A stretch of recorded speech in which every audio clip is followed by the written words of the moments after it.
I think I have 5 in total. So we've got Councillor Eason, Councillor Guppy, Councillor Webb, Councillor Treharne and Councillor Clark. Thank you. Any declarations of interest? As and when? Okay, wonderful. I would just like to take a moment to praise the Viridor staff at 5 Lanes Waste and Recycling Centre, who recently located a residents' engagement ring. They trawled through hundreds of bags of rubbish, so if you could just pass on the committee's thanks, Carl, that'd be very much appreciated. And now we'll move on to introductions. So I'm Councillor Lisa Dimmock for the Elms ND, and I'm chairing Strong Communities. I'm Hazel Eilert, the Council Scrutiny Manager.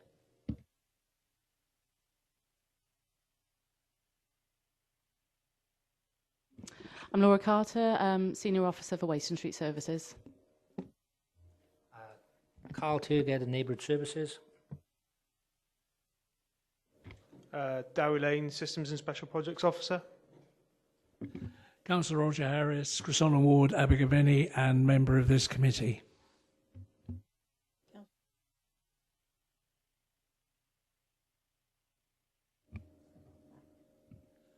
Councillor David Davey, St Keynes Mark Ward, Chepstow, and a member of this committee.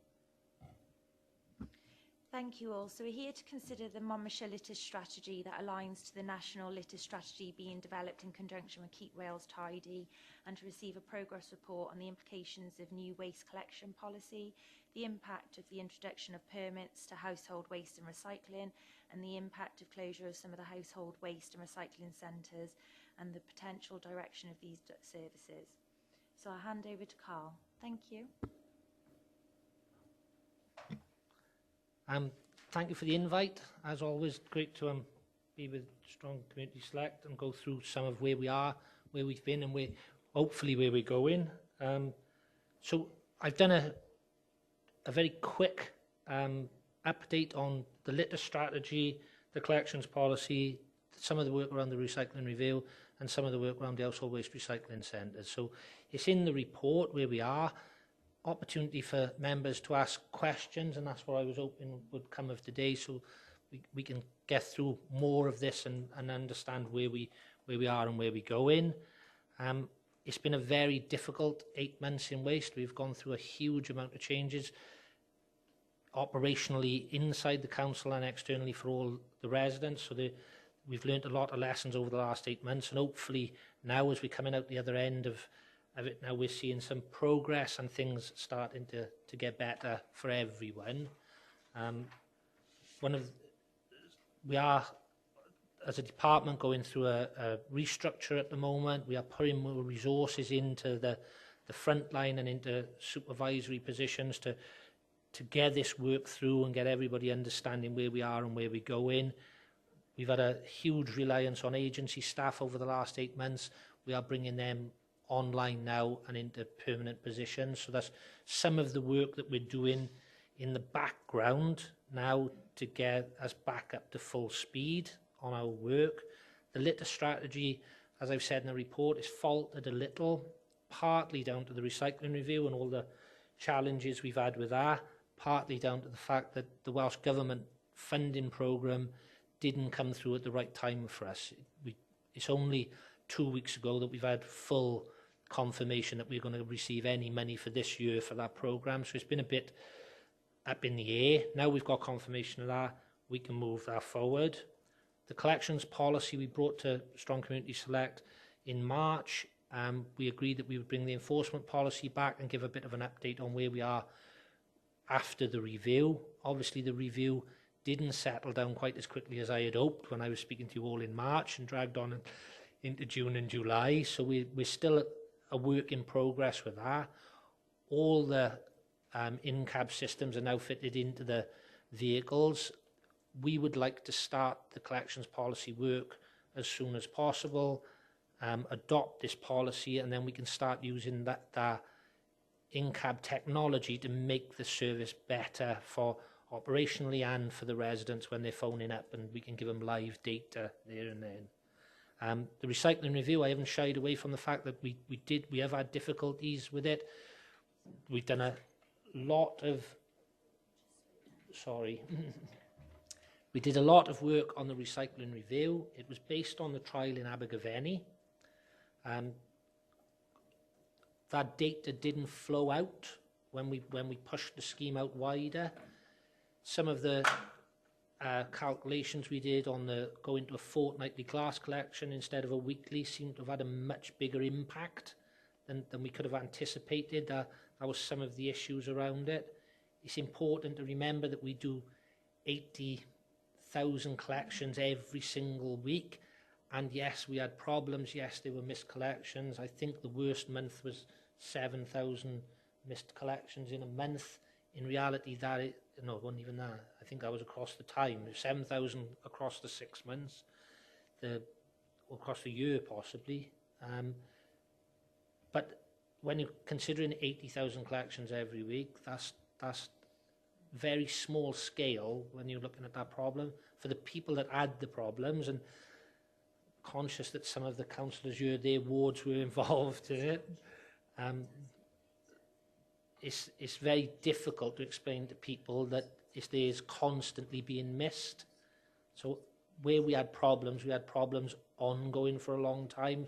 That was the issue, rather than the sheer volume of numbers of it. But I'm hoping most of them have been sorted out, and as we move forward. At the same time as doing that, we were also planning on making some big changes on the CA sites, on the Can I household make a issue site. suggestion? Can we go through Yeah. each item, Yes, sort of of breaking it down almost into a longer agenda? So if we go through the litter strategy first, that would be great, because that would also help when we're taking notes. Is that okay? Fine. Whichever way is best for Lovely. councillors. Yeah. So Is that okay? on the litter strategy, I can answer the questions now. As Val, would you like, Yes, sorry, please. Councillor Smith, would you like to go first? Definition of litter. Okay, the point I want to know is, does that also take in hedge clippings?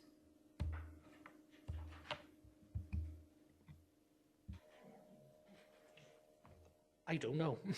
I know what the definition for litter is. That is material that's left behind in the wrong place is more or less what the definition says. I'm assuming that if there's edge clippings left behind and they're in the wrong place, we could treat them as litter, although I don't know whether they fit into that category. As I've now got highways as part of my function, one of the things we want to look at is the edge cuttings, and I know it's been a long-standing problem for you in your ward, Councillor Smith, so... Because it is an issue, it's the beginning of a problem, because you leave out that litter at the side of the road, which is sort of an agricultural practice, regrettably, with the system they use now of thrashing it. It then sort of gently builds up, it blocks your drains, you have problems with your flooding, and it's the beginning of an issue. And I think it's something that also, the appearance of Monmouth, and it's the beginning of the downward look, and it doesn't contribute at all. And I think people should be required to move their hedge clippings, whether they're agricultural workers or whether they're urban or whatever. You wouldn't allow it in a town. But anyway, it was the definition I wanted, so I think it falls within there. So,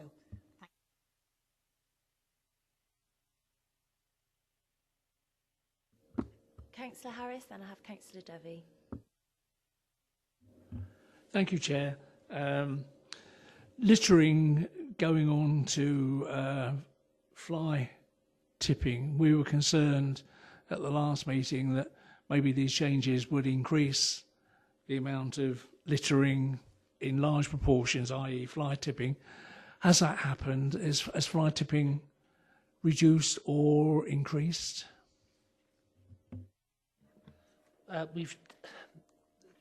The data in the report is there, and in the appendix, the reports of fly tipping have gone up, but at the same time we were having a lot of repeat and duplicate requests for work because we were so far behind with the recycling review work that a lot of those have come through as duplicates. So we haven't seen a huge increase in fly tipping. Perception of fly tipping has increased since we've made the changes. That always happens. People see more litter when litter is, or see more fly tipping when they're concerned about getting rid of waste. So we haven't seen a huge increase. We've seen an increase, but certainly nothing compared to the work we've done on decreasing the amount of waste going into the site. So it hasn't had a big impact on us, but we are monitoring that going forward. We are conscious of that. So. Councillor Devi, if you go next, please.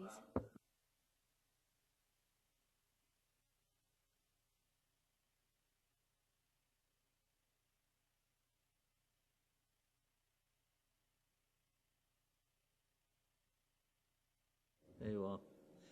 One failure for a start. Failure on collections and the issues that go along with that. We know we sort of started off on a bit of a lumpy road.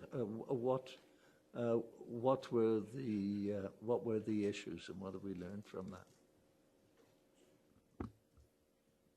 Can I just ask, can you just give a brief run through the impact of the changes to waste services?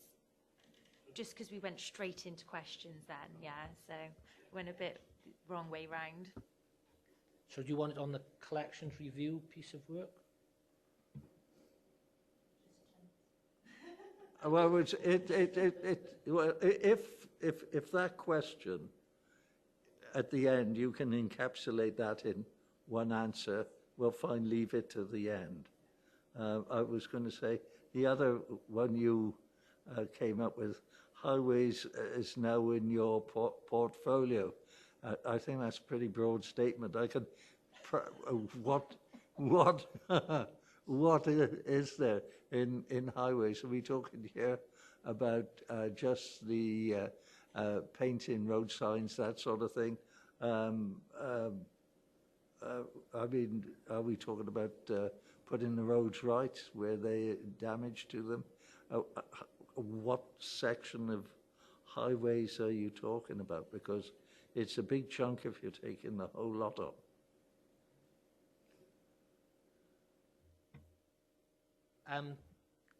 The highway side of it, now within neighbourhood services, I have the maintenance of the highway infrastructure as part of my role now. So for those who know, Steve Lane's team will go out and fix the potholes and do the maintenance side of the work, the gritting, keeping the roads moving. That sits within my portfolio now. And also the sutra and street lighting part of highways work sits in under my remit. The planning and legislation, the legislative work for highways is sat under Mark Hand. So the design and infrastructure work on that side is with Mark Hand. The maintenance is with me. Bringing us just back to the litter strategy. 3.2, the litter strategy sets out an aspiration for litter-free county, but needs tangible projects and milestones to measure the success against. The programme of works being developed by Keep Wales Tidy at national level will be a key driver of funding allocations. But who's going to drive those projects and milestones? Will it be up to us to arrange projects and bring projects forward? We've met with Keep Wales Tidy as part of the work that they're doing. They're looking at national scale projects that we can piggyback onto. So they've decided on fly tipping, dog fouling and litter on verges being their priority. That's the three programmes they want to look at over the next 3 years. We'll piggyback onto the back of those. They will form the basis of our core work.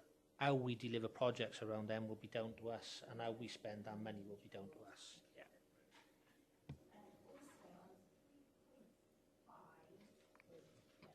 Sorry, 3.5. It says funding was confirmed in 3-year tranches, but we were informed last week that a new application is now needed. Can you just advise why we now have to do a new application? So there was a funding pot of 115,000 that the authority used to get. That was amalgamated in with RDP funding and was going to form this new NRO grant funding programme. I think there's been some issues with the RDP element of that, where some of the councils that are collaborating are not part of an RDP setup. I think that's where the issue has been. Welsh Government have confirmed that the funding is available and they will put it to this project, but they've asked Keep Wales Tidy to revise the application. So the application for this £30,000 is a collaboration with the 22 local authorities and Keep Wales Tidy. So it'll be Keep Wales Tidy putting that new bid in, but I do know that the NRO grant that was earmarked for the countryside and biodiversity element has been pulled. So it's still quite nervous, although we've had some verbal confirmation from Welsh Government that this money is safe for the next 3 years for us. Sorry, when will it be decided then? When will we have it in writing, so say? Keep Wales Tidy has informed us now that money will come through to us. They've sent us how we claim that money now. So we'll put in the first claim in now. Once we've got the money in the bank, that's when I'll be comfortable that the money is going to be in the bank. So I think for next, we're in October. What Welsh Government had said to Keep Wales Tidy is continue at risk. On a very small pot like 30,000, we can afford to continue at risk. If it had been any bigger than that, the council wouldn't have been able to continue at risk and not get enough funding. So, as we move forward on these programmes, we want the confirmation up front before the year starts. So that's why we're pushing Welsh Government to give us earlier confirmation of funding.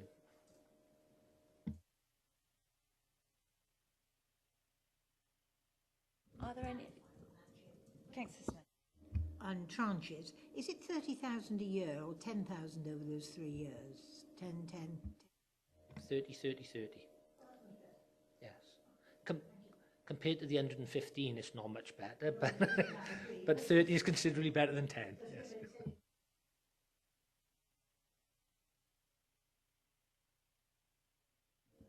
Is there any more questions on the litter strategy? Yes, Councillor Dovey? You did suggest I stopped and you got on with a few more. I've got 2 more. Failure on collections and issues. And I've written down here, routing equipment, pre-planning, or unexpected changes. What was the biggest issue for you then, for when you talk about future failure of collection for collection issues? Was there, or have I got it entirely wrong? Was it just one big problem, or was it a collection of items? Sorry, Councillor Dovey, can we just wait on the collections and just make sure we exhaust the litter strategy before we move on to the collections, please? Is that okay? Is your question on the... I'm still on litter rubbish. Okay, thank you, Yes, please, Councillor Chairman. I suppose I always have reservations about putting out bins to collect other people's rubbish. I don't see why they have to put it out. And the trial of the litter bins in 2 lay-bys, but then the intriguing bit farther on, that Welsh Government are in the process of redesignating roadside rest areas as lay-bys. This will increase our costs in managing and cleansing these areas, and I really couldn't see what the difference was. So, what are your gems, please, gentlemen? Lady? I'm not sure about how they designate the difference between a lay-by and a rest area, but there is a designation for it. So a rest area usually has toilets and usually has some kind of picnic and benches, and a lay-by is just somewhere where you pull in. We've got 2 rest areas on the way coming out of Newport, one up by the tunnels up by Monmouth and one down on Newport side, and they are redesignating them as lay-bys. We don't pick up the costs at the moment of cleaning those. It's picked up by Sutra and Welsh Government. When they redesignate them as lay-bys, they fall back to us to look after. So, Can I further ask on that, Chairman, please? And does that mean that the toilets approaching the Monmouth tunnels will be removed in their new designation? They're going to go because they're pretty disgusting. my understanding is the toilets have already been closed down. There's a problem with one of the toilets and I think it's the heater. I'm not sure the water heater system isn't working in there, so they're already shut. I don't know what Welsh Government's long-term decision on that toilet block will be. We as an authority don't have any money to keep that toilet block open. Well, we cleaned it. We clean the area at the moment, but on behalf of Sutra. So when that stops, I don't quite know where we'll be with that toilet block at that point. Councillor.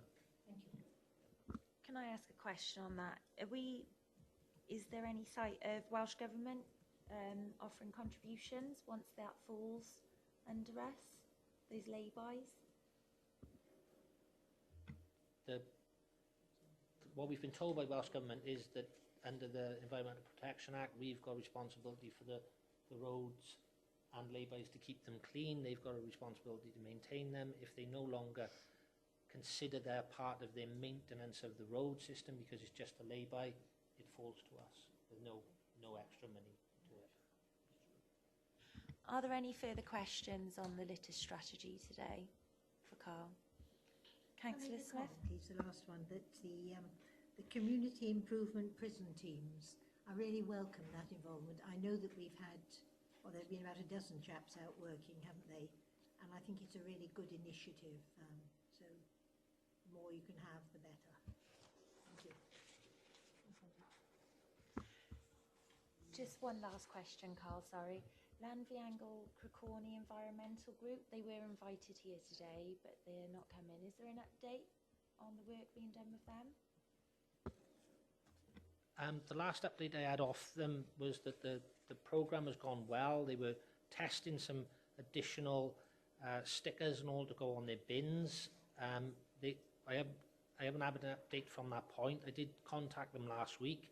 To be fair, my emails and my phone weren't particularly working very well last week, so I'm not sure they got it. I haven't had any response back from them, and I was off, so hopefully they did get it, and they just weren't able to make it. Once we've got an update from them, I'll come back and let the members know where they are with it. It's worked very well. They saw a big reduction in waste by putting these bins out, as Councillor Smith said. We're putting bins out, and if people are using them as domestic waste bins, we're not really helping ourselves, but anecdotal evidence from the Llanfihangel Criccorni group is it is having an impact and is reducing the verge side litter. So it may be worth us continuing with that programme and seeing if we can roll it out. So. And is that in relation to Cardiff University and Keep Wales Tidy scheme that's going on with regards to how effective this signage is? Or is this a separate trial? The trial with Llanfihangel Criccorni was done before the work started with Keep Wales Tidy, when we were under the old grant system. So, but Keep Wales Tidy and Cardiff University are keen to test these different messages. So I think they've met with Llanfihangel Criccorni group and are quite keen to do something with them. So I don't know where the progress is with that, but I know they wanted to test different messages to see what the better response was for reducing litter. Councillor Smith? Following, the work that they're doing, the Llanfihangel Criccorni people, you really feel this is very good, the initiative and the energy they're putting in. There are a lot of people throughout Monmouthshire also doing their individual bits. They've got their kit and away they go. I've got to see it, well, certainly within my ward, it's not the residents of the offenders with litter, it's the people passing through, chucking it out the vehicles or else stopping for some reason and just leaving it. It's not residents that are the issue, in my estimation, it's the through traffic.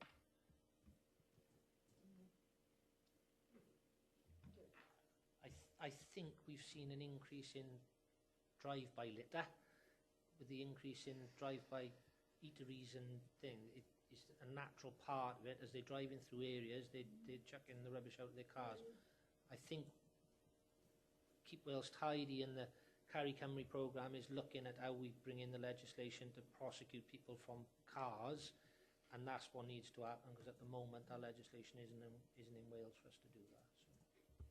Thank you. I think Llanfihangel Criccorni, when they come in and spoke to us, their concern was with people passing through the area, wasn't it? So they obviously mirrored your concerns as well.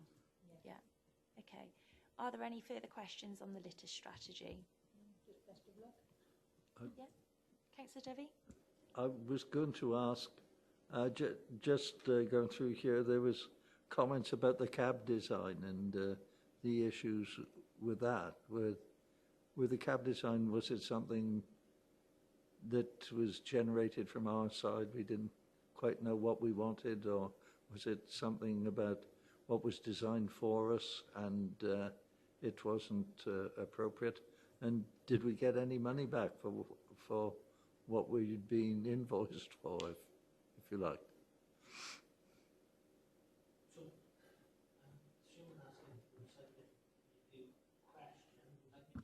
What we'll do is we'll move on to the recycling review, Carl. Yes, please, if you want to go ahead. So the recycling review was, as I said, it was based on Abergavenny. It was rolled out across the country. We did have some issues with it. Rounds were built to take in capacity, so the rounds had inbuilt capacity in them, which actually didn't have before. So some of the problems that we had was the rounds were too big. The schedule was too big to get it done in a day. Whenever you make changes on this scale, you struggle while the crews learn the new routes and, well, all of those systems come into play. But it became very clear very quickly that actually the rounds were too big. So we went back and we did a lot of work on reducing the round sizes, and we're back to a place now where the bulk of the majority of the rounds are coming in on time. The vehicles that we ordered were done with the crews. The crews in, we chose the vehicles with them, a full procurement program. With the crews in deciding what vehicles we needed. The vehicles are slightly bigger than the old vehicles. It's a couple of inches, that's all it is. But when you're going down streets with cars parked either side, that makes a big difference. So it's not that the vehicles are too big, it's the areas that they were going into is too small, if that makes sense. You know, there's no such thing as a vehicle that's too big, it's the area that you send it is the issue. We bought enough small vehicles to do all of the additional rounds, but in that initial stage, they were helping out everywhere and weren't focusing on getting into the small access area problems. So we had capacity, we've used up that capacity now to make sure that everybody's having the collection with the right vehicle. What that doesn't give us going forward into the future is if we build another 4,000 houses, we'll need an additional vehicle. We had hoped that we had enough capacity in this build to get over that. So the design of the vehicles isn't wrong. We've had the vehicles were slightly larger, but it's not at that level of causing problems. What we've done is build rounds around the old size vehicle, and some of the vehicles just couldn't get in because there's just too many cars parked and all. So it's not all access issues in the sense of the roads are too small. A lot of it has been down to parking and other issues like that. So we've resolved them now, I'm hoping, going forward. Some of the other reasons I've put in the report of where we struggled, the maps that we gave out were on a A3. I'm looking for confirmation on A3. We're covering half a Monmouth on that map of A3. It's quite difficult to read the roads on this, so we've done screenshots now and boosted up the areas where we go on them. It was particularly difficult on the garden waste round because the garden waste round is a system of dots that you have to follow. When it's on a map that's quite small, it's very difficult to follow. So we've changed that. We've worked with the crews and got that right now. The Royal Mail batch of letters were out. We felt that we'd put them out in time to get the Royal Mail letters out to everyone, but Royal Mail were sending them out on Saturday, so we were already almost on the first collection day before people received their letters. So that put us back as well. That's certainly a lesson that we've learned in getting the letters out earlier. Whether we'll be able to do that all the time is another matter, but that's the plan to do that. As I said, the round sizes were challenging. They were big rounds. We have to build rounds that stretch how much money we've got as far as we can. You build rounds slightly bigger than you do smaller because it's difficult. Then we don't want over resourcing of this either. So the round sizes were challenging, but we felt that they could be completed in a day. It became clear that they couldn't be. We've made those changes back. Part of the issue, as Matt Gatehouse said at the climate change emergency a couple of weeks ago here was at the same time we were rolling this out, the contact centre were reducing their staff. So people were phoning the contact centre, couldn't get through to the contact centre. The Monty bot system doesn't hold all of the detailed information that the public wanted out of a change of this size. So it caused a delay on the phones. That added to people's angst and anger that in phoning us they couldn't get through, and what they wanted to know was when their day was going to be collected. So it kind of was a bit of a perfect storm for a couple of months. I think now we've done a lot of work on it. We've done more changes on July the 29th. It's certainly calmed down a lot for us. There are still pockets where we're having problems, but we put in a different system for managing complaints on the second rollout, and it's worked much cleaner. We brought an additional supervisor in just to manage the complaint system, and that's worked a lot better. If we do this scale of change ever again, I'm hoping we don't, but if we do, we'll certainly have a supervisor there to support our work going forward. Councillor Smith? Reading the report, I wondered, there were so many ways of communicating. It was causing chaos and confusion. Things weren't going through to you. I also found it very interesting that where was it? Some forms were withdrawn to actually look at how the process was going. Well, that sounded a bit counterproductive, that.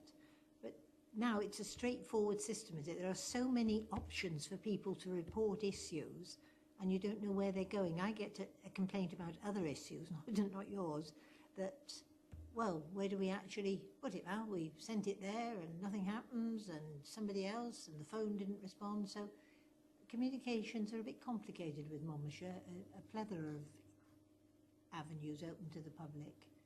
And also, it doesn't help you in a way, does it? If it's made very easy, you get even more complaints, which you hope are always justified. I think Matt, and through this group, the last meeting I attended, Matt said that he would come back with some kind of vision of how the complaint system works in Monmouthshire. So I think Matt's going to come back with that. It did cause us problems. The sheer volume it was. We are used to dealing with a few hundred at the most per month missed bins. We were dealing with 1,000, and the system just couldn't manage that level of people were reporting a miscollection. They're expecting it to be collected in 2 days. We couldn't get back to them. It wasn't happening in 2 days. It was taking more like 4 or 5 days. They then come back onto the phone and reported it as missed again. That doubled the amount of work, and it spiraled out of control. We took the form down to try and the human intervention to see where the problem was. In taking that form down, it caused a channel shift to the phone line. At the same time, they didn't have the right number of staff in the contact centre to deal with the phone calls. So we pay out of Waston Street Services. We paid for additional staff in the contact centre to support everybody, not just us, but to support across the contact centre to get over these itches as we came across them. But of course, you don't know what's going to go wrong until it's gone wrong, and then you're rushing around trying to find the resolution for it very quickly. So, into the future, Mr. Gatehouse is going to produce a well-defined communication system. Just further on that, because I did have a query with regards to some of these complaint figures, because obviously if people upload a complaint on My Monmouthshire, it gives you back a reference, but I didn't want to do a trial last night to see if it actually says, because I know it quotes you a reference, but I don't know if it says if you need to contact us by telephone, you need to quote this reference to ensure we don't have duplicates. Do we know if we gone through these and figured out if any of these numbers duplicates, or do we wait until we speak to Matt Gatehouse and I'll email Matt and ask him for this seminar or whatever it was that he was going to prepare for us? Because he did say last time, with all due respect, Carl, so I won't grill you too much on that. Fine, we'll wait for a response on how the procedures are actually followed through. I think think it would be interesting to know what progress has actually been made on refining the system and a sort of date of closure. I know from the experience that we had at that point in time where there was a really big peak in complaints, is quite substantial, the peak in the complaints, that we weren't able to deal with that sheer volume of complaints in the back office. The forms weren't being closed down in time. That was creating a duplicate work process. We needed people to tell us, rather than just add notes to existing ones, we needed them to tell us that it's been missed again, so that we could do human intervention and go, we now understand why that bin has been missed. And sometimes it was, we'd given them a letter saying, believing that they bring it down onto one side of the mountain, they actually take their waste down onto the other side of the mountain. So they'd had completely the wrong days. You can't do that off a form. Montybot can't do that for you. It's got to be human intervention. So that's part of the learning curve that we've gone through, is to understand how we manage this better. On July the 29th, we pushed someone in the office purely dealing with the complaints coming through, so that the form came through, it went out to the supervisors for them to do the work, get the bin picked up, but the form was looked at by a human and gone, I can see where that problem is, and then we resolved it. That worked much better. So I'm hoping any future ones now, that's the level of input we have. We were very clear, these are the biggest changes coming to Monmouthshire for waste. We've been saying this for the last 2 or 3 years. These are huge changes, and I don't think people have fully understood what huge changes meant. And perhaps we didn't either understand the level of complexity that we were putting out there in one big hit. So it's a lesson learned for us. Thank you for that. I think it's one of those, it's a hot topic. If someone's rubbish doesn't get collected, we will know about it before any other issue. Are we confident now that complaints have been resolved, or is there still teething issues going on? I know I haven't had any complaints in my ward, so... One of the areas that we're still having problems, and we haven't got a resolution for it yet, is the garden waste round. The garden waste round is a manageable round when people are putting out a normal amount of rubbish. You have peaks and troughs in it. I don't imagine there's much garden waste out over the last 2 weeks, so they'll be managing around quite easily. If we have a week of sun now, or a week of wind with the leaves coming down, they'll see another spike in thing. We have to build the round to a reasonable level that crews are not finishing at 10 o'clock every day. It's a difficult balance. It's something we've got to look at now as we go through the winter, of how we do it better for next year. I think the garden waste has been one of the more difficult scheduling rounds that we've had to do. That's had an impact then on some of the other collections. A lot of the missed collections were around garden waste and things. And as they pay for the scheme, understandably, they are more thing to get the work done properly for them. So. Councillor Dovey? Just 2 short ones, really. You went through the issues with the cabs, etc., and I can quite understand that. And you spoke about the fact that we're going through unprecedented times in terms of collection of waste and rapid changes. And if you sit on the planning committee, you get an idea of what is coming down the road as well, if you like. I always think you learn from the past and learn from your own mistakes, and they mightn't be due to you. Do you have a system where you note all that you went through in a sort of post-operation report, if you like?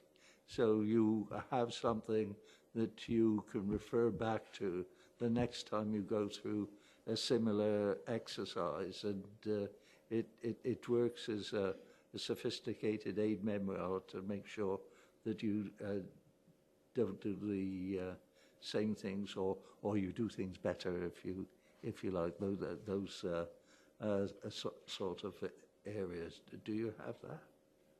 Yeah, we at the end of the work that we did, so it would have been April, May time, once the project was down, we did a review of what had gone well, what had gone not so well.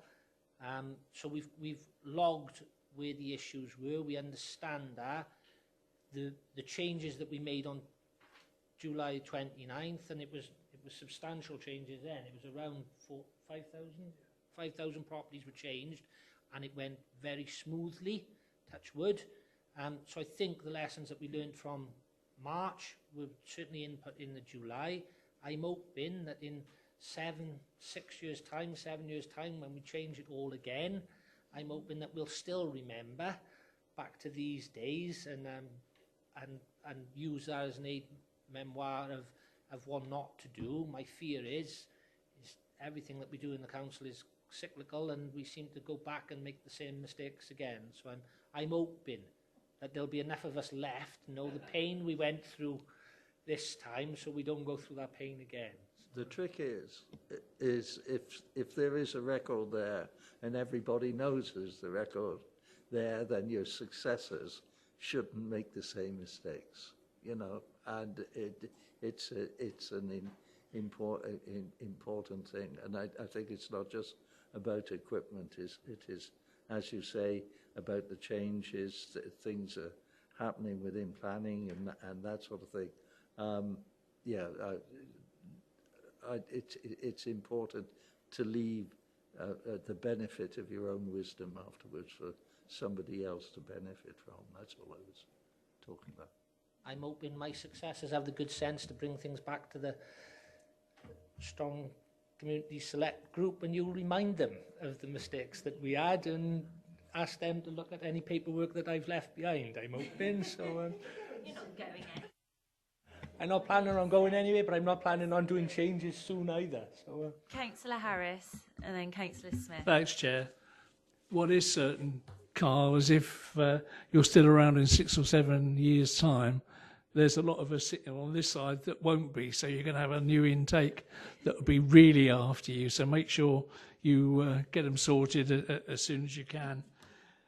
Going back to the garden waste, because I don't use the system, are people limited to the number of bags that they can put out? So you know that you've got a maximum of, say, X thousand on any particular round, or can they buy as many bags as they want? And then, obviously you don't know if they're going to fill them all up, etc.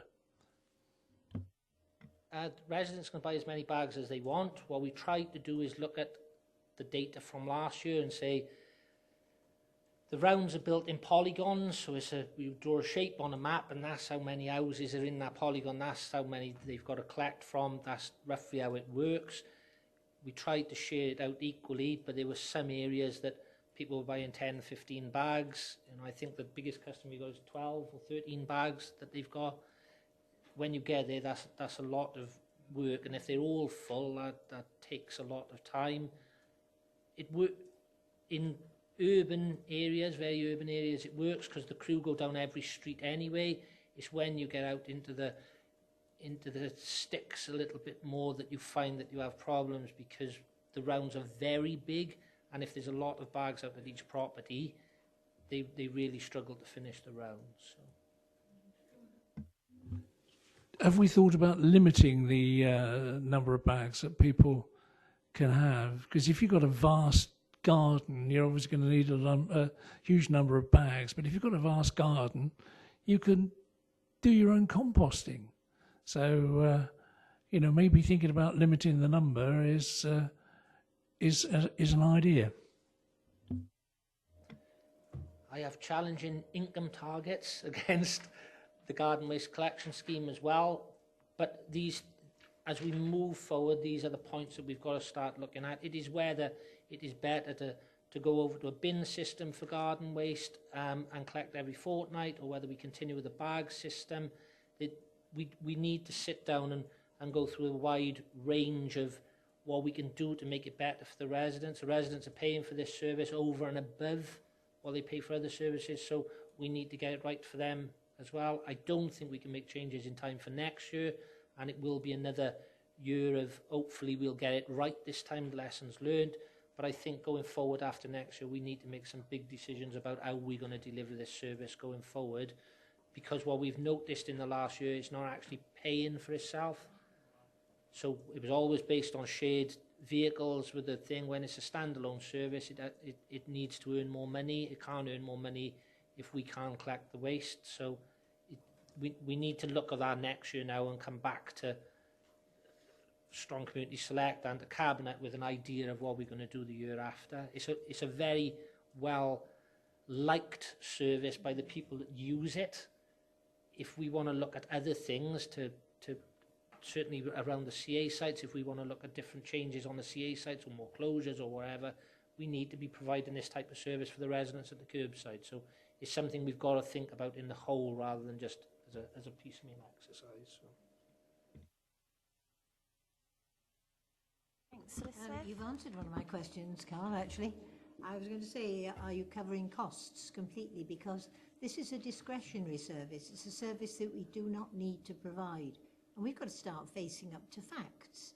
And it's rather a contradiction when we say, as a council, ooh, we're not going to use plastic and we're going to do all we can for the climate issues, and yet we're trundling miles and miles and miles to collect green waste from the rural back heartlands. You know, people have got to start thinking, but as a council, it has got to cover costs. And when you look at our charge, I was reading an article in the paper, we charge, is it £18 a bag? There was an authority that was charging £89 a bag. It might have been a bigger one, obviously a different area. But we've got to start stating facts clearly as they are. It's a discretionary service. It's costing other people money, because if it's not paying for itself, it's the old gentleman living in the flat with no greenery at all that's paying for somebody's waste disposal, living in a rather nice property in the country. And if you looked at it like that, it's a bit of a funny system. So thank you for asking that. We need to cover costs, Chairman. That is imperative. And thanks for answering. But collecting from the countryside is, to me, always seems wrong.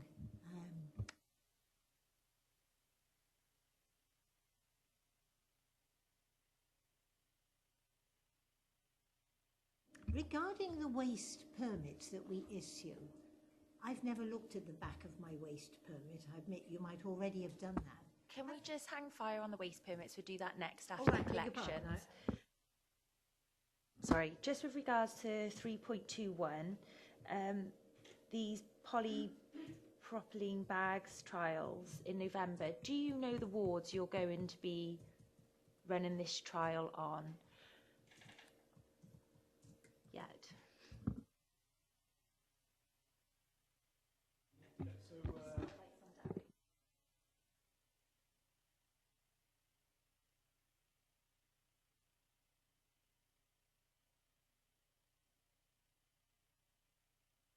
Depot, sorry.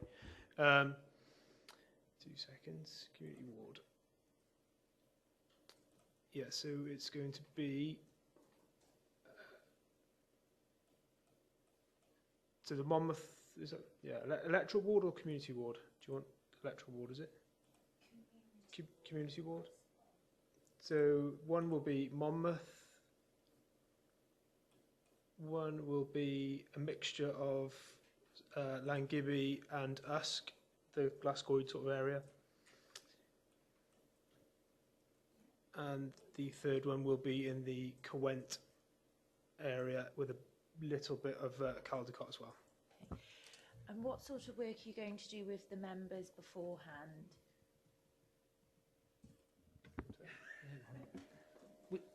Once we've done the work and know where the rounds are that we're going to do and we finalised our data, it's roughly 2,000 houses that we're going to be collecting from. We'll come back to members and let them know. We'll put some polypropylene bags at the front of the thing and put all the maps up on the wall. The decision on going with polypropylene bags was taken by members last year. Because of the recycling review, we understand those concerns, and we want to do a much smaller trial, because we were just going to launch it all, go big, but we've decided to do a much smaller trial. So we'll put posters up and get emails out to members. We won't be doing another cabinet report on this. The decision's already been taken, but we will obviously let members know the exact areas that we're going into. That's good. I just wanted to ensure that they're fully aware of what's going to happen, but also residents. As you can see, we've learnt lessons this year that obviously there won't be any misunderstanding or issues with this trial going forward. I think a lot of the lessons we learned on the other piece of work has got us to a place where we're comfortable now that we can manage this amount of houses. If it works, it will be a phased input of this. The polypropylene bags will save us a huge amount of money. It does reduce our reliance on single-use plastic bags, which is a good thing moving forward. It does increase the value of the recyclate slightly, which is a good thing moving forward. But if that is at the expense of an extra 7 vehicles to deliver it, there's no point. We've got to find a different way of doing it, but we won't know that until we start phasing this in and trialling it. Thank you. Sorry, Councillor Harris? Are you going to do a press release on this as well, for the local areas, the local press, hopefully with a picture of one of you with these lovely bags, so they know what is coming? Yeah, definitely. We'll have press releases out there. We'll put the bags out in the community hubs. One of the things we learned on the last rollout was we had the box and we filled it with glass to show people what went in there, and then people said, you're encouraging us to overload bins with glass and make it too heavy. But these are all little things that we've learned along the way to make sure it is. The bags that people saw, they said they are big enough to put your house in. Obviously that wasn't. It was because it was a scale drawing and wasn't true reflection of size. It was just a drawing to show people what they looked like. So they need to see the real thing. Yeah, to get an understand, or at least a 50 pence by the side of it, so they get an understanding of the scale of this. But we'll get all the bags out into the hubs in the areas where they go in, and then people can have a look at them. What we don't want to do is set the areas running. This is a small trial to 2,000 houses. We don't want 40,000 people or 40,000 residents complaining to us about the bags that they're not even that they may never end up with yet. So.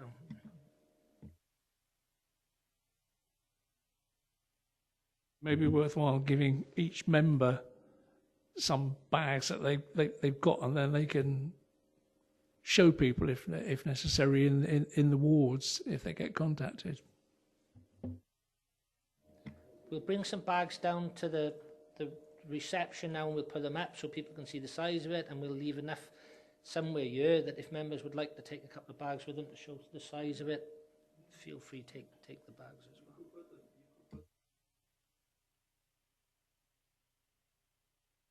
well. That's a good recommendation.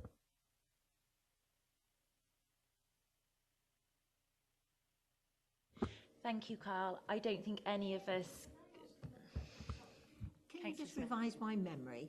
Are we asking the public to supply their own black bags? Was that part of our policy? Because I've got a wonderful one now, it's ginormous, and I think we might regret that decision. But also, going back to your coloured bags, there is an interest within the community. I've been asked by a number of people, when are we getting these new bags, Val? So there is an interest, excitement. Hopefully some people, if that's right, some of the people in your ward will be getting the bags sooner rather than later. The black bags are an issue for us. Part of the collections policy that we discussed at the last select committee was about limiting the size of the bag. Our guidance is an 80-litre bag. That's a standard bin-size bag. We know that people are using body bag type size bags to put waste in. We can't even pick it up. So We need to be reasonable about it. The collections policy addresses that and puts things in that we can do to stop people putting that size of bag out.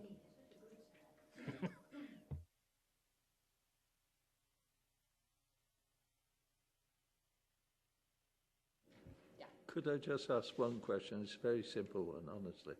It's all to do with the vehicles again. What is the life of these vehicles? I'm not talking about necessarily the mechanical life or whatever. I'm talking about the life as in terms of the growth in the amount of waste that we'll be picking up, be new estates and that sort of thing, and there'll be more waste, I guess, from the estates we've got, unless there's a major change in packaging somewhere along the line. How long do we think we've got in this fleet of vehicles, or are they configured in such a way their capacity can be increased on the same chassis, that sort of thing? As I said, we'd built in capacity for the number of houses that we knew were coming through in the local development plan for a number of years. That's the capacity that we inbuilt into the vehicles.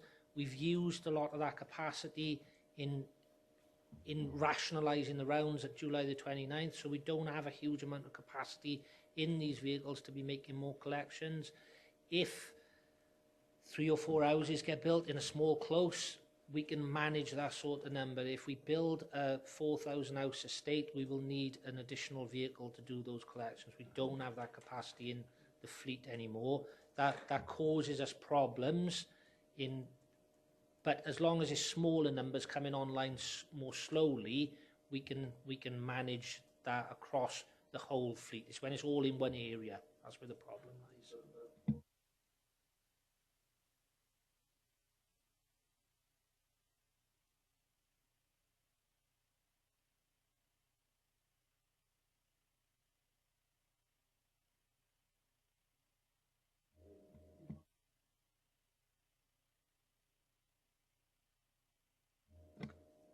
I think the numbers of houses that were planned in Chepstow were built into the system, so we have some capacity, but it's nowhere near what we wanted going forward.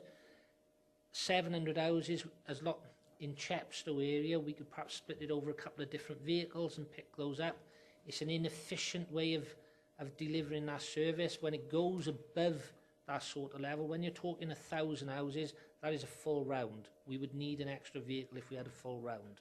That's the scale of the numbers that we're talking. If it's less than 1,000, we may be able to move a few things around to get it picked up, but you may have 3 or 4 different vehicles coming into one estate. It's not the most efficient way of doing it, but we will manage that as we come through. If we're building big estates, 4,000 houses, we are talking about 3 or 4 different collection vehicles needed to go in there. But we will have additional council tax, we will have additional other stuff, but we know that doesn't always flow through to the waste side of it. So if we're building that number of houses, we also need to be aware of the knock-on effect that it will have with the waste vehicle and the collection side of it as well. Councillor Harris? Carl's already mentioned it. 700 houses at a couple of grand council tax to go. You should be in line to say, I want some money for another vehicle or 2. Shouldn't be a problem, I hope. I hope as well. I'm not sure that it'll run that smoothly for us when it happens, but yeah, if we see that growth in housing, we will obviously put pressures in every year, along with everyone else's pressures of needing more money.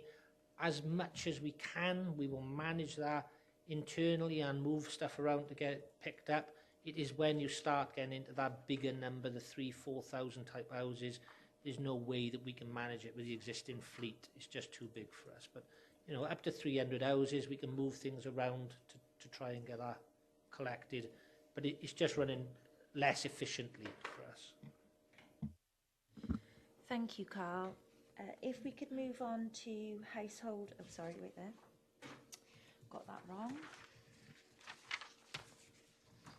The impact and introduction of permits to Household Waste and Recycling Centre. Can you just give us a brief update on the progress on that? Yeah, so the permits were introduced in June, beginning June.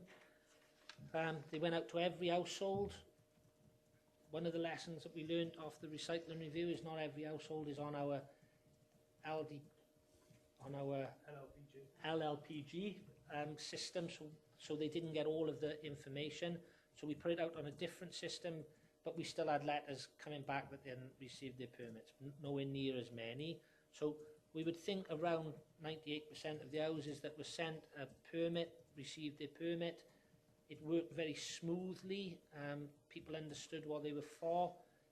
We've had quite a lot of complaints and dialogue with the press and people, but it's normally out of county people. So it's Powys, Crickowell area, Newport, the Llanfairpwllgwyngyllgogerychus and Langstone area made complaints. The permit has seen a big reduction in the amount of waste going into the site, but it's also the negative side of that has also had a big reduction in the recycling going into the site as well, which has impacted on our figures. But compared to the amount of waste going into the site, it is a big saving for this authority, a very big saving for this authority. So it's working well.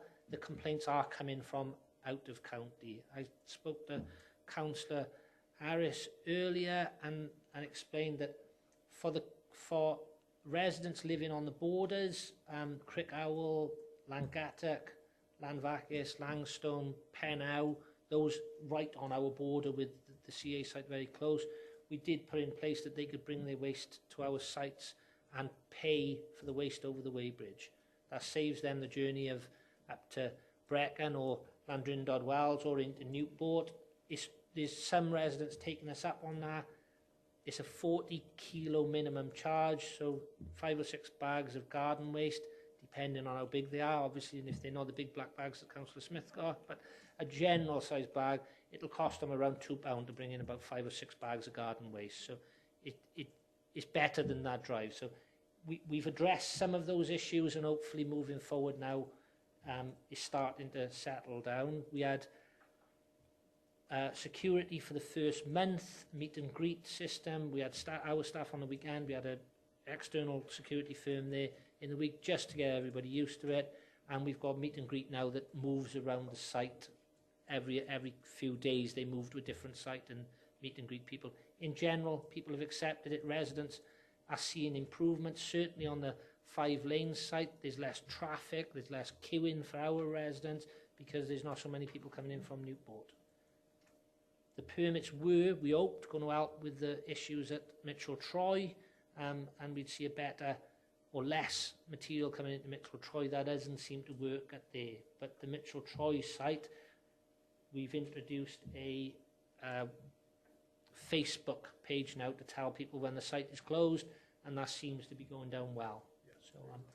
So although the permits didn't resolve the issue, we've done another thing to resolve the issue at Mitchell Troy as well, which seems to be working quite well. Councillor Harris? Thank you, Chair. Yeah, I was very interested in what Carl was telling me before the meeting about the weighbridge use and the fact that non-residents can come along and use that facility. And as you've mentioned, you know, they can reasonably deposit stuff on our sites and pay for it. And as long as we're in profit on that, that is a good thing. But I wasn't aware of it, that non-residents could do that sort of thing. So once again, what sort of publicity? I know we're going out now with a few people that might be listening in, but it sounds like something that most of us, even us county councillors, won't know about. So how much you want to publicise it, let's put it that way. We've put it on the website for people to go onto the website so they can see it there. A lot of the queries came from residents outside of the county through the newspapers, so the Argus, the Beacon, the Herald, other sources. So we responded to those newspapers So they then ran with the story of what our response was. So residents from outside the county who were interested in it would have seen it through the paper. It's not as useful on our website for non-residents because they're not coming onto our website to see what we're doing. So the paper run with it. The Argus has run with it several times, and so has the Beacon. And I can't think what the name of the paper is up in Brecon, but they run with it as well a couple of times on the story. So the message is out there. Residents from other neighbouring authorities, the difficulty is we've only got those facilities at Llanfoist and Five Lanes, so we don't have the facilities at Usk or Troy to weigh material in, so it's got to be Llanfoist or Five Lanes.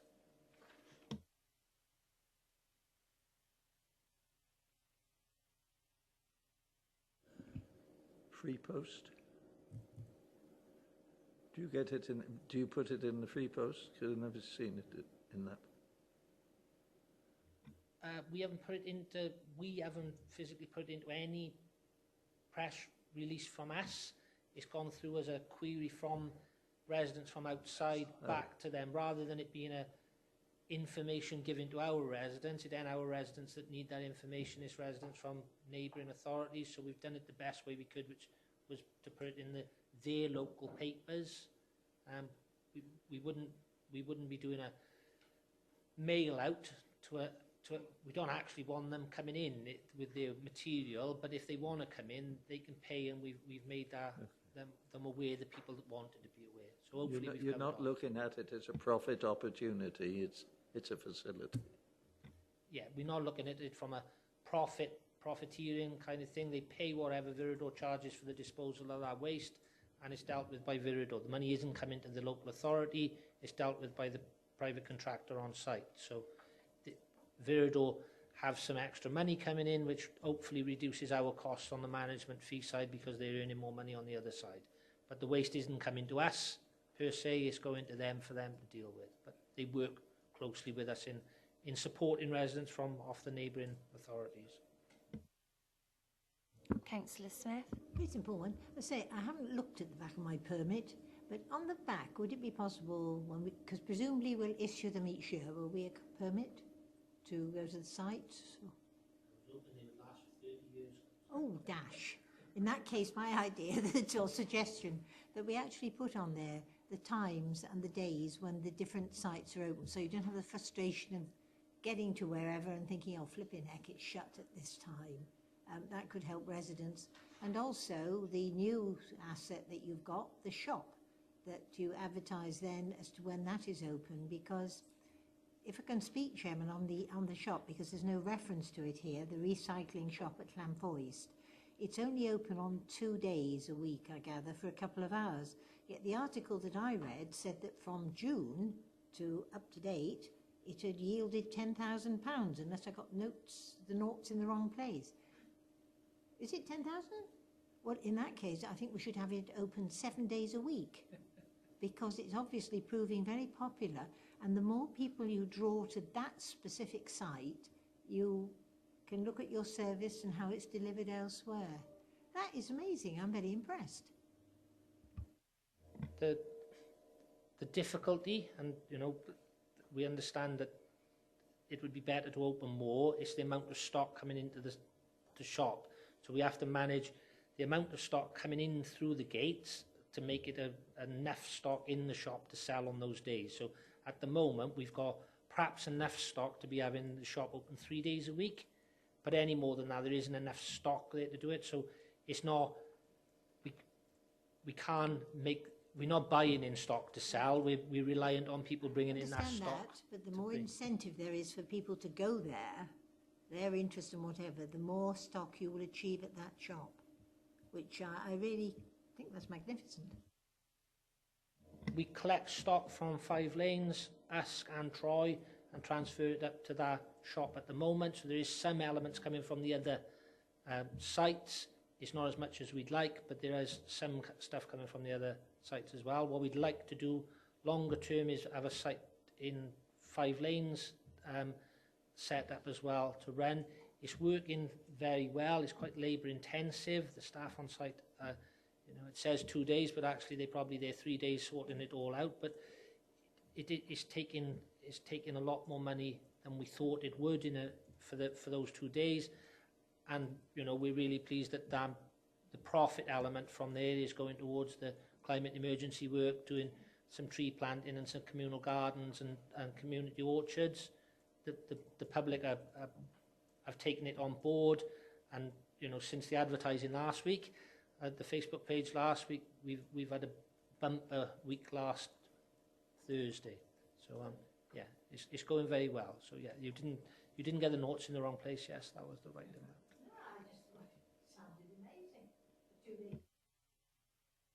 It's fantastic. Just going back to the permit issues with Mitchell Troy, can you just outline what the issues were? What we were hoping with Mitchell Troy is the introduction of permits. We expected there to be more people coming in from the Forest of Dean and Hereford into the Mitchell Troy site, and we would naturally see a reduction in the amount of waste. The bulk of the people coming into the sites appear to have been coming from Newport and Powys, Blaenau Gwent and Torfaen. So the permits haven't had a big impact in the Mitchell Troy area because they weren't bringing a huge amount of waste into that site.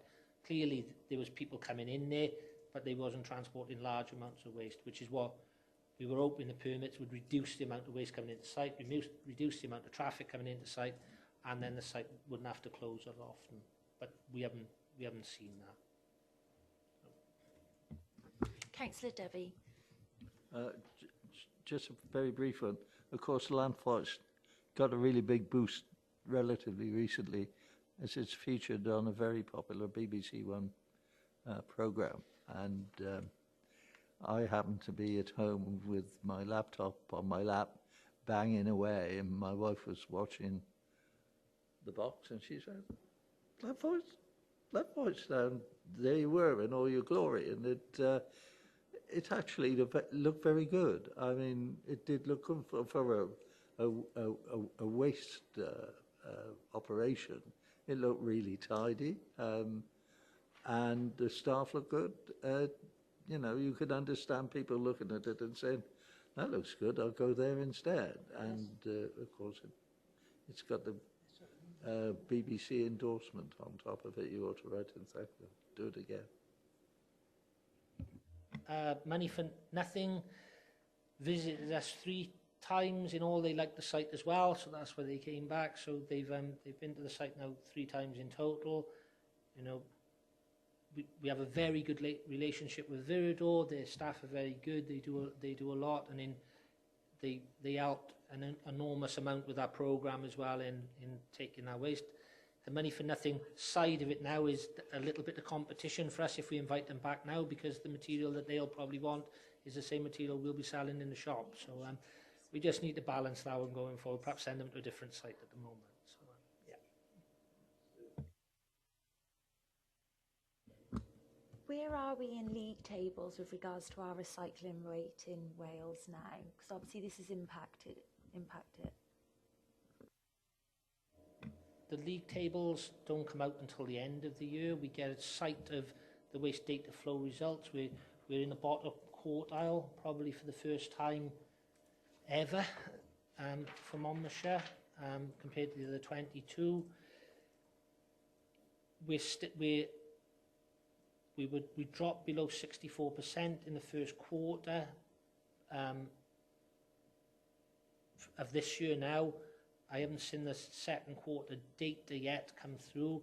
I'm hoping that will increase. It's difficult to predict what effect the permits will have in the winter, because obviously in the summer we see a reduction in garden waste coming in from other neighbouring authorities. If we carry on seeing the reduction in black bag waste going into the winter at the same levels as we have in the summer, we'll pull it back to over 64%. The other authorities have leapfrogged past us now as they bring in more and more interventions. Part of them bringing interventions has pushed more waste into our CA sites. That's what the permits were there to deal with, to reduce that. But some of the other things that we're going to have to start looking at now is the sorting of black bags on site and these kind of issues. The other authorities have already done it. Newport has done an additional step in the curbside collection. They've reduced the capacity of their bins again. Powys has moved to 3 weekly collections. Ceredigion has moved to 4 weekly collections. That's driving recycling behaviour by reducing the amount of residual waste. It is difficult to see how that could, at least the 4 weekly collections in Monmouth, difficult to see how that would work with bags rather than bins. But these are the issues that we've got to face going forward now. Is what is the next intervention that we are willing to take in waste to reduce the amount of black bag waste and increase recycling? And some of, I put some ideas in there, perhaps recycling only sites at Usk and Troy may be a way forward. Black bag sorting at all of the sites may be a way forward. It's had a big impact in the neighbouring authorities and would have the same kind of impact here. Enforcement is part of the collections policy. Quite a few of the Valley authorities have done enforcement at a county level. So if people are putting out recycling in their black bag, they get a fine. I'm not sure we need to go quite that far yet, but if we want to achieve 70%, 80% recycling, we're going to have to follow people down this road as well. I'm just hoping we can do it a little bit more slowly and get the public with us from the beginning so that we don't have to do anything quite as drastic as that. But certainly black bag sorting seems a good way forward. Just on that, why are we still not allowing people to take purple and red recycling bags to the waste and recycling centres to recycle? I know when I'm having a good house sort out, I can shred paperwork and have 2 red bags ready to go. Why can't they recycle that in our waste and recycling centres? The historic reason for it is when we do checks on the bags and that there's a level of contamination in there, we leave the bags behind. There were a lot of residents who would peel the sticker off and then bring the bags in and try and recycle them. It didn't solve our problem in that contamination within the red bag was still coming into the site and still trying to be put in the recycling. If we would encourage people, if they've got additional red and purple bags, put them out for collection. We'll collect them on the week that we're there. We realise that for some people they just want to get rid of it first. If we had policies in place for black bag type sorting at the facilities, we would have the same kind of thing for the red and purple bags, so when they bring it into site they can separate it out there and then. I think as we do more interventions on one thing, we have to be more lenient on some of the other things and make it easier for our residents to recycle when they bring it in site. I think that would be a fair trade-off. You've got to sort your black bag waste out, but you can bring a red and purple bag in and we'll recycle it for you straight away. That would seem a reasonable trade-off in what we do moving forward.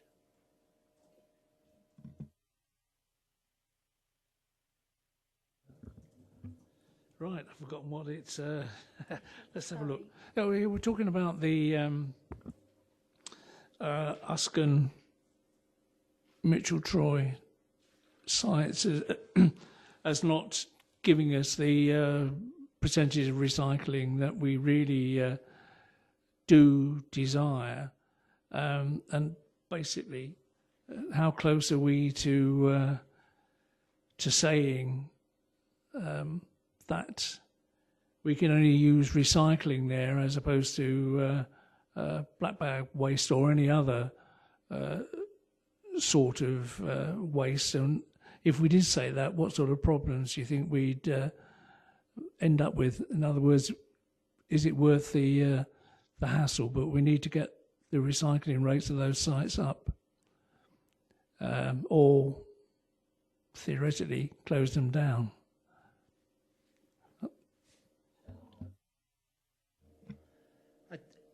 As I put in the report, Land Foist and Five Lanes is doing quite well. Even Land Foist, which is our best site, is only 68% the last time I looked. That's still pulling us down from the 70% that we need to be at, so we need to improve that. Gaining 2% is not overly difficult. Getting us up from 45% up to 70% is going to be a mammoth task for us. On problems, I think if we stop black bag waste going into Usk, or stop residual waste, and provide another skip for materials, we may limit the issues that causes. I think for a lot of people in Usk, they use the site as rather than putting waste out for collection. That's the kind of, when we've done composition analysis on site, that's why we're seeing that there's a lot of food waste in there, there's a lot of general black bag rubbish in there that actually they should be putting out on their normal curbside collection system. So I don't think it would cause huge problems, but whatever I do as a council officer that reduces people's waste capacity, you as members will feel the pain of that, because people love their sites and love being able to take all the materials there, and if we say you can't take that material there any longer, we can expect some unhappy residents with it. But if we want to increase recycling and we want to do these other things, it would certainly help Mitchell Troy if we remove black bag waste from there, because we could put another skip in for recycling for garden waste, which would mean the site wouldn't close as often. Yes, they can't get rid of black bag waste, but they can get rid of everything else for recycling. And actually these sites should be about recycling, not getting rid of your rubbish. And I think we've perhaps lost our, as a cultural thing, we've lost our way a bit and just think that these sites are there for us to carry on getting rid of whatever we want to, and actually we should be making a little bit more effort to recycle. So it's certainly not something I'm suggesting to be sorted out today. These kind of decisions need to come back to council and think, but we need to highlight them. We've always benefited from bringing stuff to select early and having these open conversations. So having these conversations now is good to get a feel for where others are with, the problems around Usk and Troy and black bag sorting and all these other issues that we're currently facing. Yes, Chair, could you flag that up as a note to Cabinet? Sounds like a sensible thing to do. just on the back of that, can I ask what involvement we have with, say, for instance, you say that Usk is one of the problem sites. We're working with the town council in trying to educate residents of the area. Maybe they could do some work on that for us. We've gone and obviously given talks to the town council and raised awareness of the recycling across the board. I think the site is, by where it's placed in Usk, lends itself to being an additional bin collection. The great thing about the localness of it is it's local. The difficulty is it becomes too easy for people to take just black bag waste in there. And I think that's what we need to address more. In general, people of Usk are very good at putting their recycling out and doing everything else. But when we did the composition analysis, we were quite shocked at the amount of what is proper black bag curbside collection type material. The figure, 50-odd% food was out. 38% food in those black bags.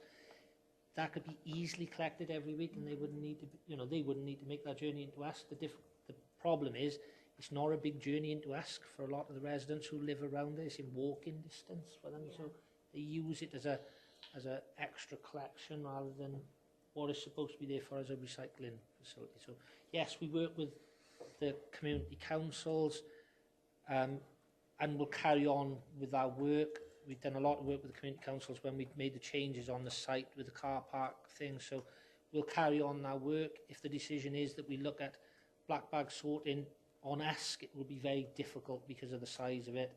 I think Usk would need to go over to a recycling only facility to make it work. Jim, it's quite an opportune time actually, because your colleague Roger Hoggins is working with Usk Town Council and Llanbaddock Council, I gather, to actually look at the future of Usk, the retail, the air quality, speed of traffic, whatever, how to revitalise and initiatives within. So it's absolutely the right time to be considering this site, because if you want people to visit Usk, you've got to have car parking. We've lost 21 car parking spaces because of the access for these huge vehicles. And if you look at one of the big issues in Usk, down the main street, has been the quality of air, the air pollution.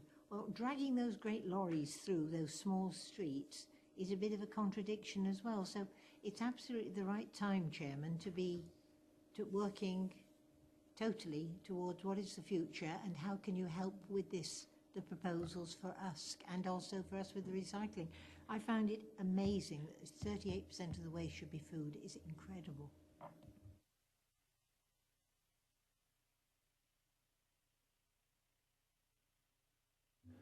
Just on that one, the site in Usk, if we're going to have a site, can we find a spot somewhere on this massive site to put it instead? Just thought of that one.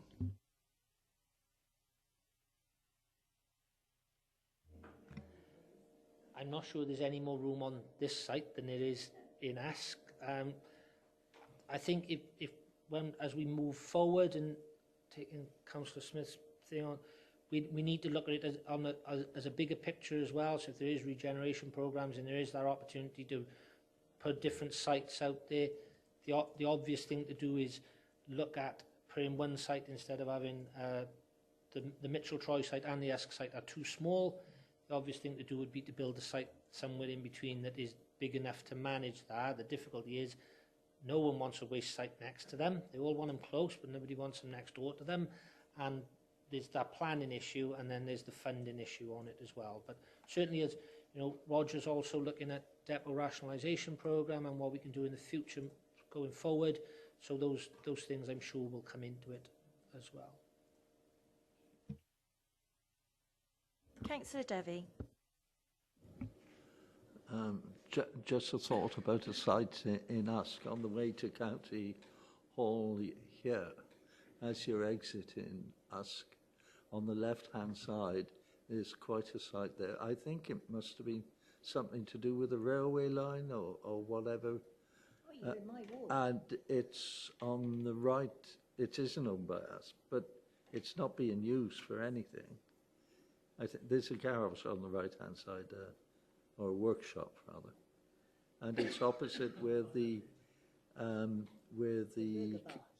bar don't think is. we can identify Yeah. sites It's in this in forum, there. to be honest. And that, if it was treated sympathetically, could be a good site in Usk.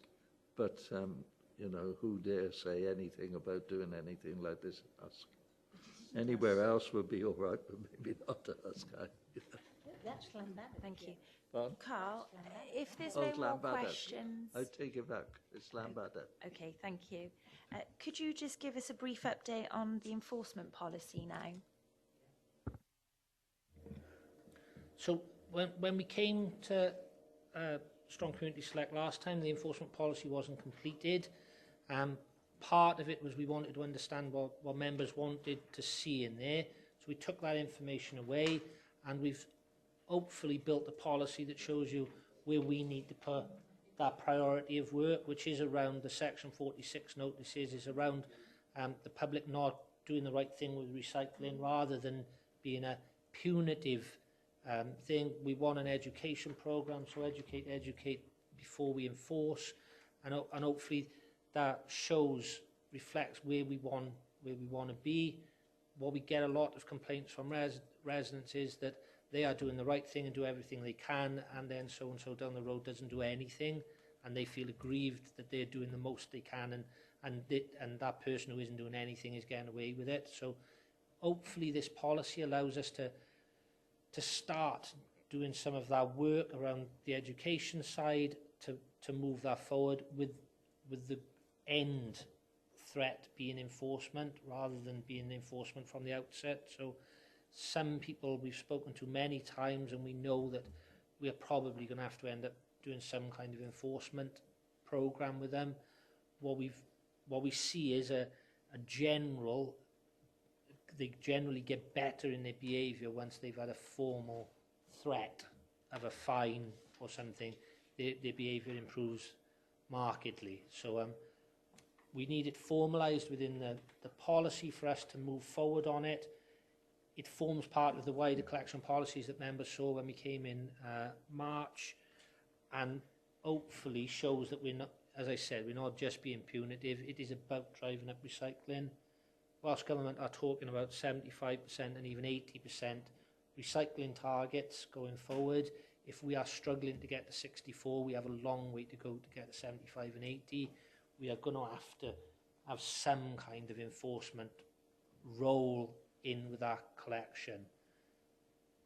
From the going back to the litter side, the litter enforcement is currently sitting with the civil enforcement officers.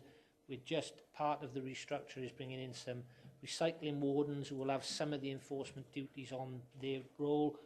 We'll try and capture more of the enforcement roles around litter and all into those job descriptions as well. But the primary focus will be about getting the public to do the right thing at the doorstep.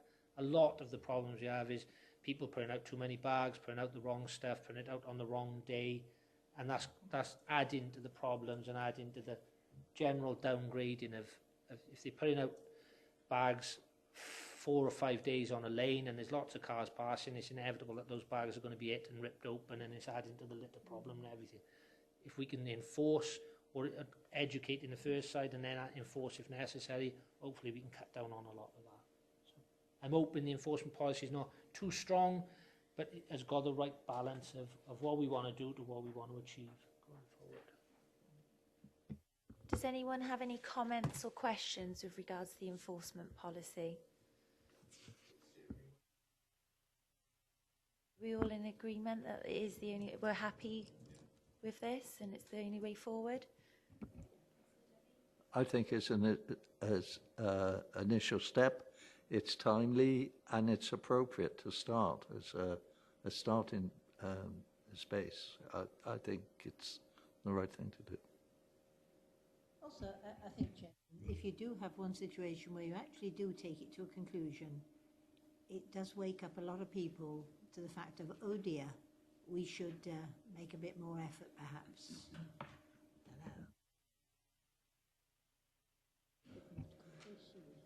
Councillor Smith makes a valid point. There has to be an explanation that goes with it.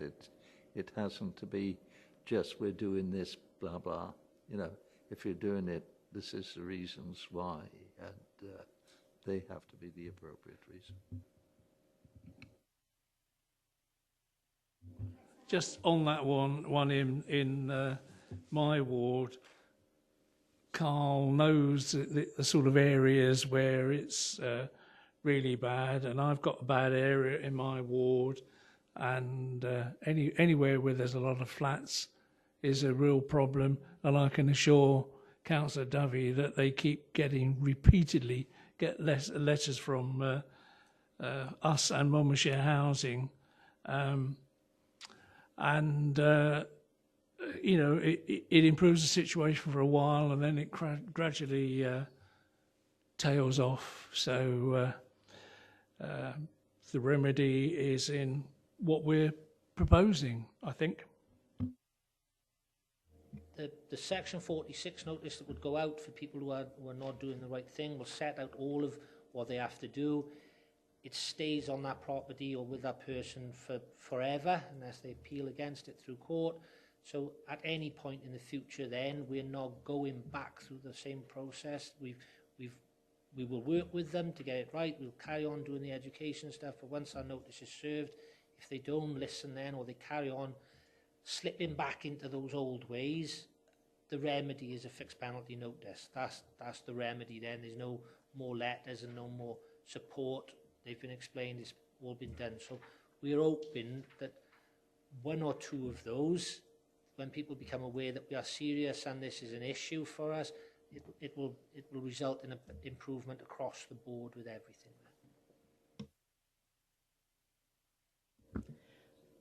Are there any more questions before I sum up? Okay, I'm going to go ahead and sum up. That's the first time I've been able to do that straight away.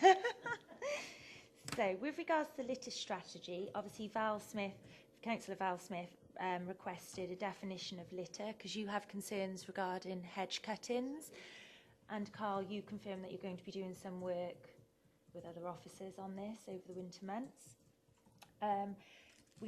I will chase up Matt Gatehouse with regards to understanding the complaints procedure and how that works, because obviously there's quite a few questions around there, wasn't there? And duplications and figures. Yes? When he hopes to be able to bring forward. Bring forward, yes, absolutely. With regards to collections, obviously Councillor Dovey raised the concerns regarding vehicle issues that you encountered, but you have confirmed that these have now been resolved. Sorry? You had concerns with regards to the vehicle issues on collections, but Carl has reassured us that these have now been addressed. But obviously moving forward, depending on how many housing sites come forward now that are not currently in the LDP, will obviously cause a knock-on effect, and you'll have to review the number of vehicles you're operating. Garden waste is still causing issues. I think we've highlighted. You're going to review this issue over the winter months.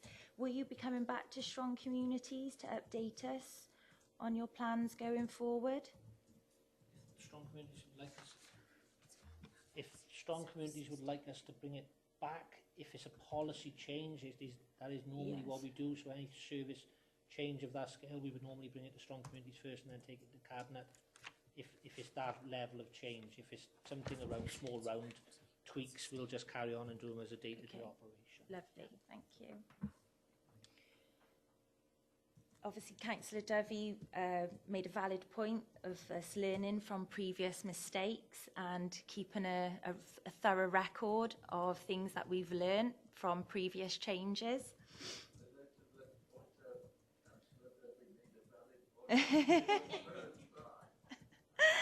Don't be so hard on yourself, Councillor. Councillor Harris requests that we look at limits on number of bags per household for garden waste. Sorry on that one. You also confirmed that the polypropylene bags, these were going to be trialled in Monmouth, Llangibby and Caerwent, and we asked that a press release be done or some form of marketing to keep residents up to date and well informed, briefing with members, and maybe showcase them in libraries and hubs as well as in County Hall.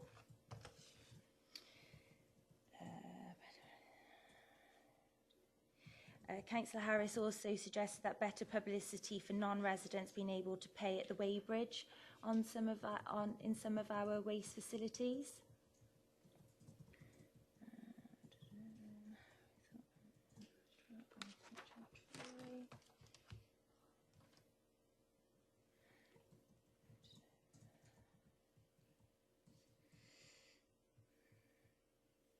Obviously, we've noted that we want Cabinet to also review the recycling facilities and looking closely at Mitchell, Troy and Usk and what we can do going forward to increase our recycling rate. And could we look at relocation, the two house waste and recycling centres? Sorry, you're going to have to excuse my speech. I'm all tongue-tied today. And we were all in agreement with the enforcement policy and happy for that. So we're happy for it to go, the litter and collection policy to be taken to Cabinet for formal adoption. We've reviewed the recommendation. We've reviewed the impact of changes to waste services and have made recommendations for future project developments to increase recycling and support the climate change emergency. So we're all happy? Yes? Thank you ever so much, Dowie, Carl, Laura, for coming today. I really appreciate it. And our next meeting will be the 7th of November at 10 a.m. So hopefully we will have a few more people here next time. Thank you.